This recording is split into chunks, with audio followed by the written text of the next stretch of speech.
पंकजा मुंडे यांच्या विधानासंदर्भातली बातमी। मोदींनी दिल्लीला बोलावलंय, डोक्यात काही असेल असं महत्त्वाचं विधान मुंडे यांनी केलंय।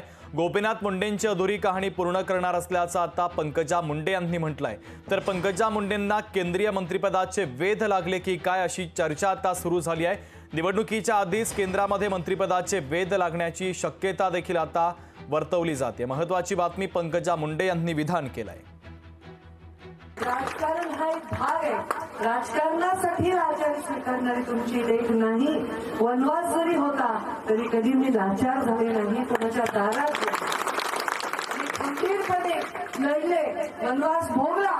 पण माझ्या अंतिम ध्येय एकच होतं की तुमचा स्वाभिमानाला कुठेही स्पर्श झाला नाही पाहिजे। मुंडे साहेबांनी जी कहाणी अर्धवट सोडली ती पूर्ण करण्याचं भाग्य माझ्याच हातून निघून जाणार असेल, म्हणून कदाचित मी तिथे।